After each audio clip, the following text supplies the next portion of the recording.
Baik, assalamualaikum warahmatullahi wabarakatuh. Di video kali ini kita akan membahas manajemen risiko kehidupan sehari-hari dan juga usaha. Sebelumnya perkenalkan, nama saya Barin Sandi Farabi dengan NIM 40223131 dan juga teman saya Agil Esibiatama dengan NIM 40223124. Dan saya Rifan Haji Wijaksono dengan NIM 40223135. Ya.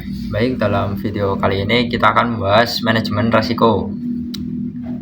Pembahasannya santai aja ya, biar mudah dipahami dan nggak kaku kayak PPT. Karena sebenarnya manajemen risiko itu sering kita lakukan di kehidupan sehari-hari tanpa kita sadari. Jadi bahwasanya ya teman-teman, manajemen risiko itu yaitu proses mengenali, menganalisis, dan mengatasi supaya kerugian itu dapat diminimalkan. Contohnya itu simpel aja, kayak kita mau OTW ke kuliah gitu tapi cuaca mendung.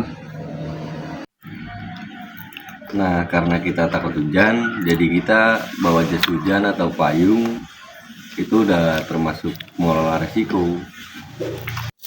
Jadi artinya teman-teman, kita sudah mempersiapkan kemungkinan terburuk sebelum hal itu terjadi. Jadi dalam manajemen itu langkah pertama yaitu identifikasi risiko. Artinya kita mencari tahu resiko sebelum kemungkinan itu terjadi. Kalau di usaha itu contohnya seperti barang rusak, terus pelanggan sepi, sampai kita kekurangan modal. Atau di bank saya ada risiko pembiayaan macet, misalnya nasabah telat bayar cicilan. Nah, setelah kita tahu resikonya, kita analisis dampaknya. Misalnya kalau pembiayaan macet itu terus terjadi, bank bisa mengalami kerugian. Kalau di usaha makanan itu contohnya bahan baku habis, bisa juga bikin pelanggan kecewa. Jadi kita harus tahu mana resiko yang paling berbahaya dan yang paling mungkin sering terjadi. Nah, setelah kita menganalisis manajemen risiko, langkah selanjutnya itu ada pengendalian risiko. Contohnya bank melakukan survei dulu sebelum memberikan pembiayaan ke nasabah. Tujuannya supaya tahu apakah nasabah mampu membayar atau tidak.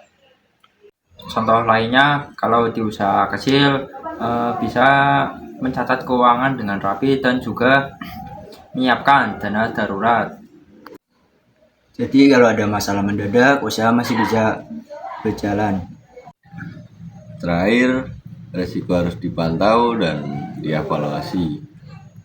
Karena kondisi itu bisa berubah sewaktu-waktu terjadi. Kalau strategi sebelumnya tidak efektif, ya itu wajib diperbaiki lagi.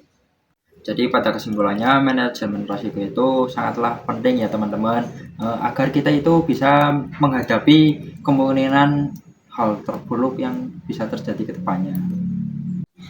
Bukan untuk menghilangkan resiko sepenuhnya, Tapi supaya risiko bisa dikendalikan dan tidak menimbulkan kerugian besar.